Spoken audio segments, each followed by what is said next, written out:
Hello, and welcome to Shipping Accessibility with AI. I am Wilco Fierce, and with me is my good friend Noe. Hey everybody, I'm Noe. Thanks for joining us today.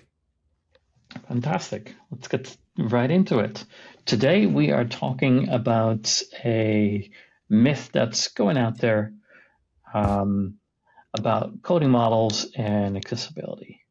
Coding models are obviously getting better and better and better. We've seen a dramatic shift over the last 2, 3 years. I personally felt no, I don't know what you feel like it, but I've personally felt that the pivot happened late last year, maybe early this year, where models really started to take over a lot of the work. Um, Yeah, I would absolutely agree with that. Like the length of task and complexity of tasks that they've been able to complete has definitely scaled quite dramatically. yeah, and with that comes, I think, a very interesting question: is with these coding models becoming just capable of building whole features, fixing bugs almost entirely autonomously, setting up the whole process of just coming up with the requirements, then writing out the spec for it, writing tests, building, implementing all of that workflow can now be done pretty reliably with AI.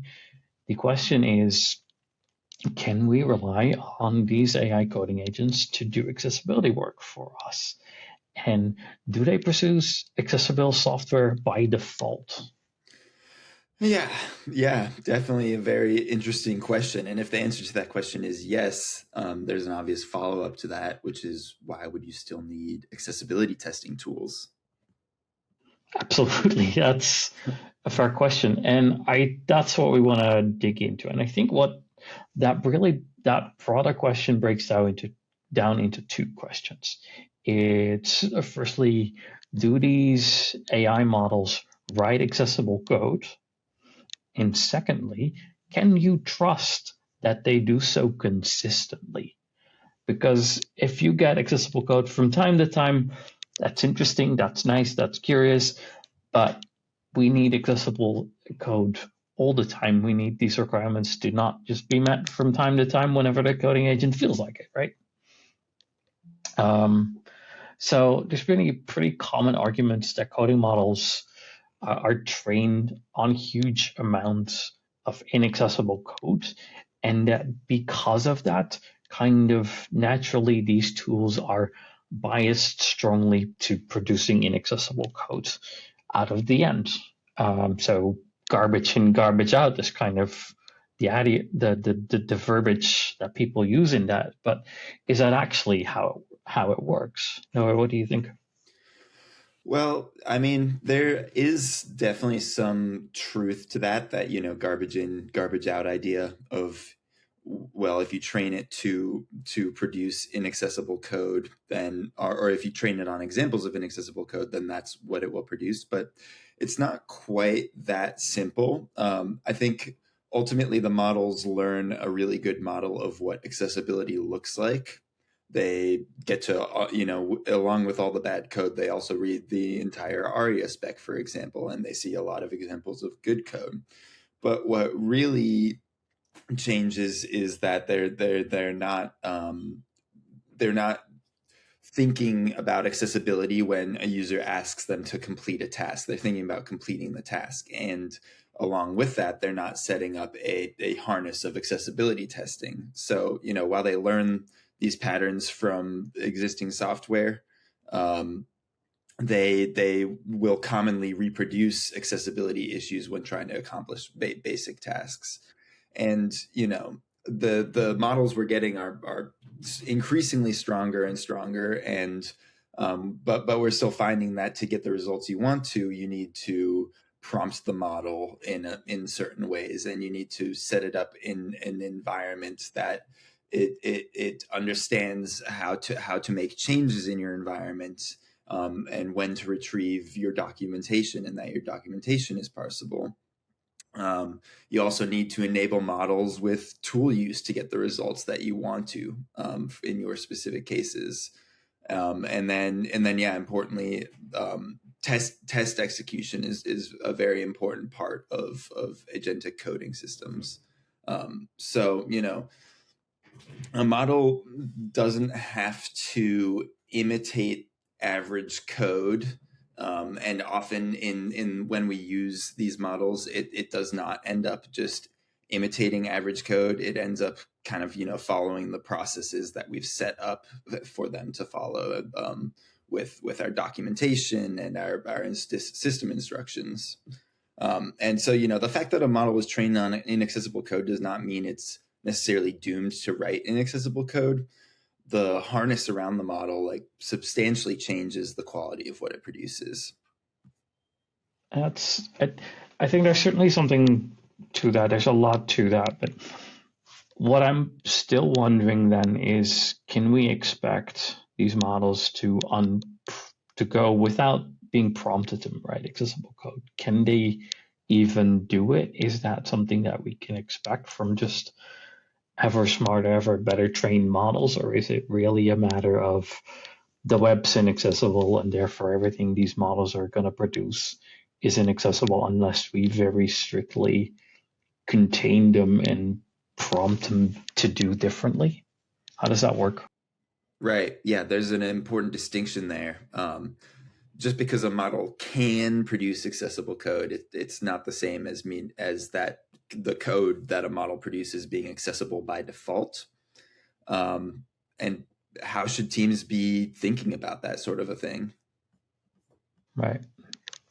But it does sound like, at least in the best case scenario, it's quite possible for models to produce accessible code, even if it doesn't do so consistently or doesn't always do so unprompted, right?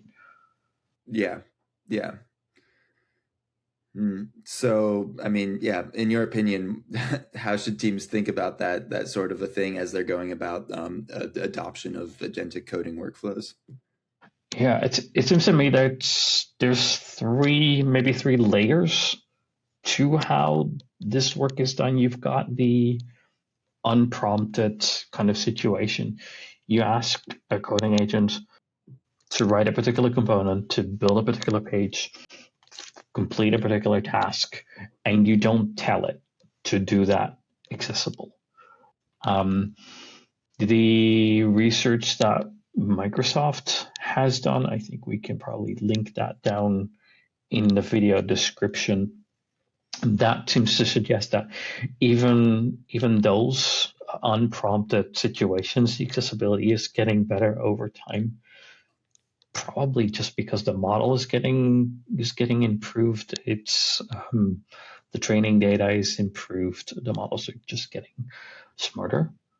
The second layer here would be you're prompting it to do a task, but you're telling it that a requirement is to make that component or the thing that it's creating accessible.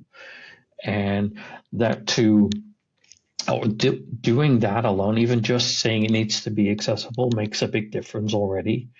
It gets a little better if you include some more details about what you mean by accessibility, because that is a very broad concept and lots of people have different ways of looking at that.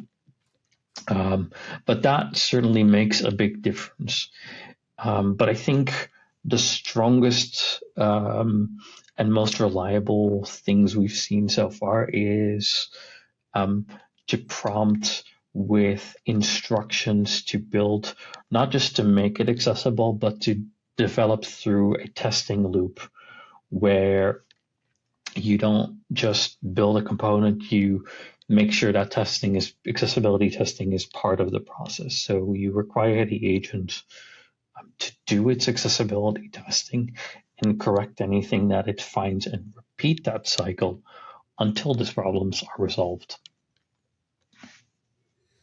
Right.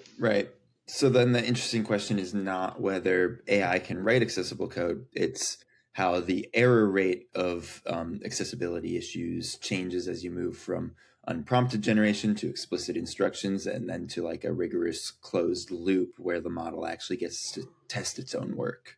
Yeah.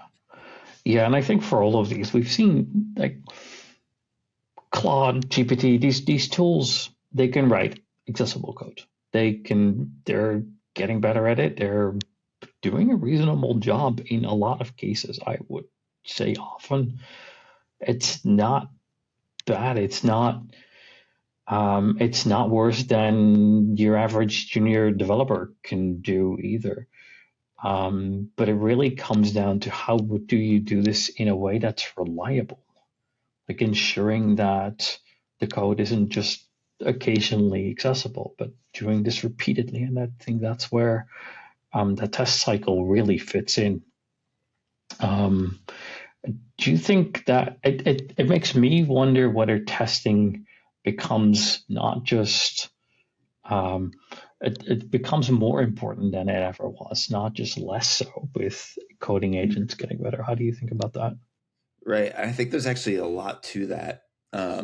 For example, I mean, agents can generate much more code much faster than humans can. And so that creates an enormous volume Mm. of code.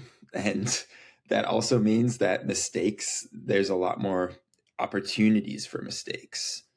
Even if the error rate is, in theory, even lower than what is produced by humans, the increased volume means there might be more total issues that need to be tested for and fixed. And the model also needs an objective signal telling it whether its output is correct when it's working on this stuff. So when models are tasked with creating enormous volumes of code, they need a system where accessibility is part of its feedback loop.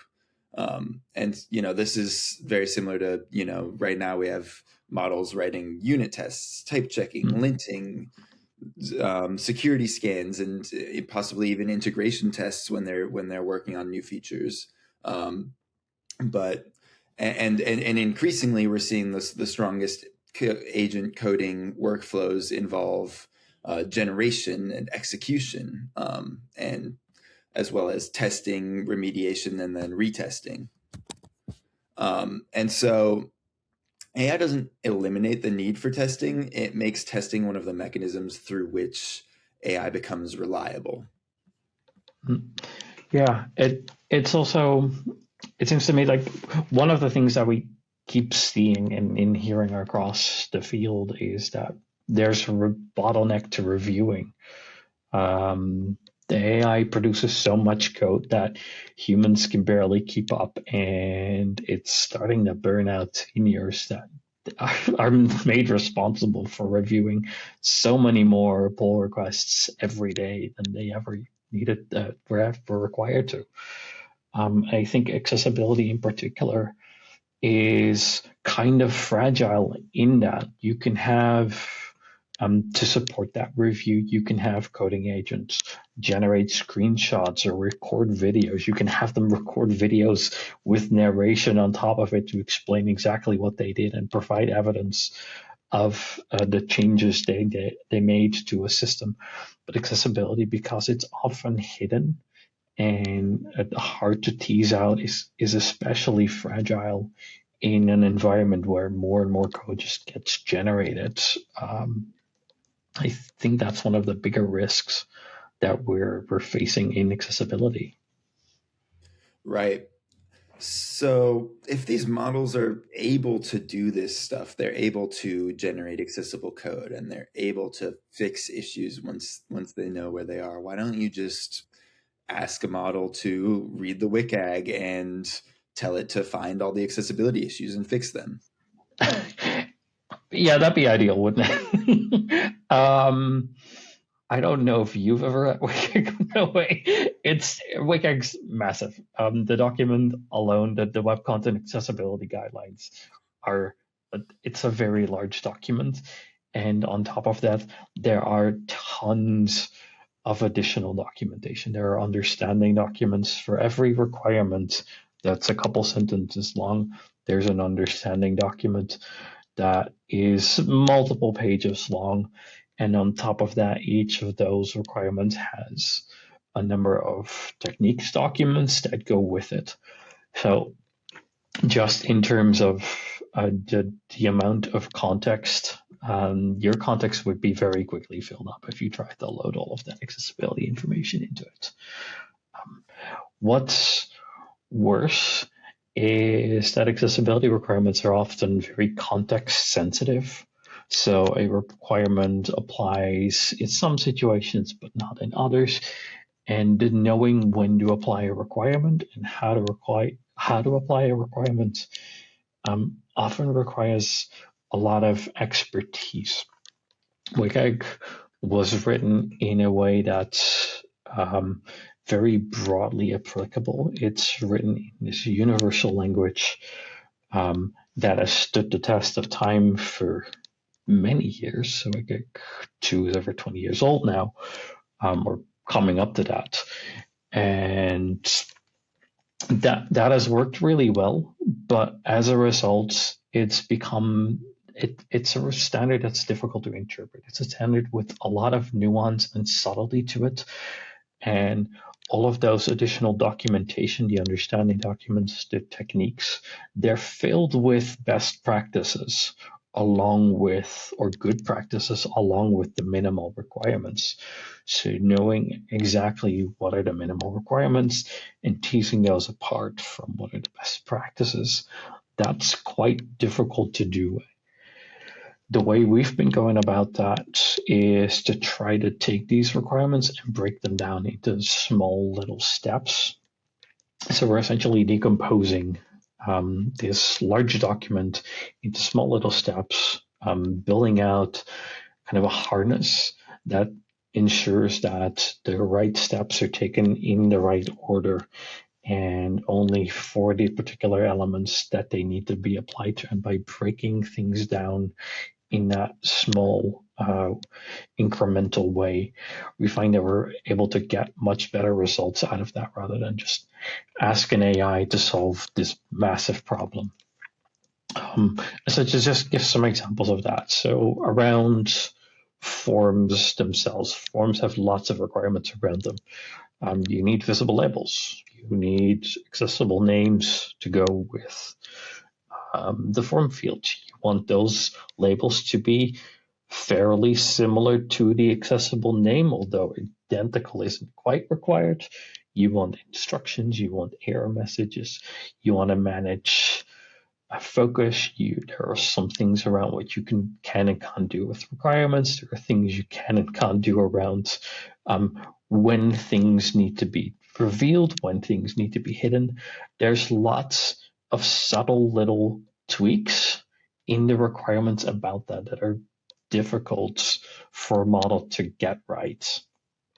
So really, you don't want to just have these agents free form an accessibility test. You want to go through that in a very structured and rigid way. And having the right accessibility knowledge at the right time leads to good testing. So with that, if you project this forward, I think we're starting to get to a point where these models are increasingly taking over work. We've seen in software development AI taking an increasingly larger role. How do you see that working out in accessibility now? What does a mature accessibility AI workflow look like? Right. Yeah. I mean, I think you brought up a lot of what that looks like. It looks like accessibility requirements living in the development environment rather than just in training documents or in the model's world view that it's learned through training. And when you're giving an agent a task, it receives the relevant instructions for that specific task. One example you brought up was if you're working on an image workflow, then it receives the relevant instructions on how to make those alternative text decisions. And then, to continue that example further, that also means that automated tests are run as part of this specific task. So we're working on an image workflow. That means we need to run an image-based evaluation on on it. So an example of that could be the images intelligent guided test in Axe DevTools, where we evaluate the accessibility of images and whether or not they require alt text or their alt text is sufficient. And then the results of these accessibility tests that we're running in development are interpretable to the coding agents. So they see a report of all the issues they got while they were working on that task. They can tell if any of the issues maybe were pre-existing or if any of the issues were introduced during this task. And then it can attempt remediation and continue on in a loop with itself, rerunning those tests. If for some reason it's not able to successfully remediate an issue, or remediation requires making a change that that a user needs to review, maybe the color contrast of a new feature is not sufficient, but they're instructed to use like a style guide, and so maybe it says like which colors which color combination from your style guide would you like me to use, and then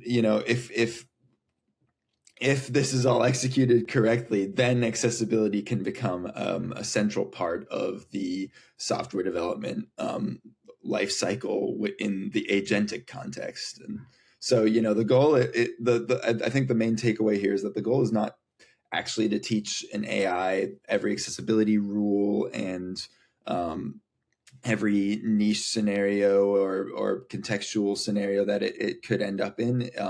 The goal is to give it a path through implementation, testing, feedback, and remediation. Yeah, I think that's a very good point. One of the things I'm also starting to learn is that AI is particularly good at the more common tasks, and accessibility is very much a long tail kind of problem.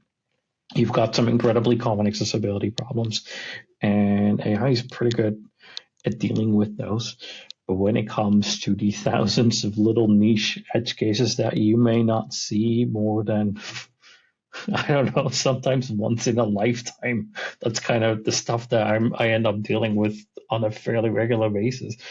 That's stuff we're going to need to continue to have human expertise for. Just these rarer problems are really where human expertise fits in, and AI can do the more common labor-intensive work. And if humans really focus on the more complex tasks, the rarer tasks, the things that aren't worth doing the automation for. Taking it back to our original myth that with coding agents getting ever better, do we need to do accessibility testing? I think we've thoroughly debunked that. Coding agents certainly are getting better. They are producing more accessible code, but you need to continue to do accessibility testing for sure, and maybe more important now than it ever was. I definitely agree that the testing layer is now maybe even more important than it ever was before, especially because of the increased volume of code. And you definitely need a way to measure whether software is actually accessible. Yeah. And with testing becoming less visible to developers because the coding agents are doing all of that, it's automatically too, it seems to me that we have a lot of work ahead of us. Absolutely. Yeah. All right. I think we'll wrap it up for today. Thank you for joining us. We'd love to have your thoughts in the comment section below. Is your team using accessibility with their coding agents? How are you doing it? We'd love to hear from you. Thanks. Thanks so much.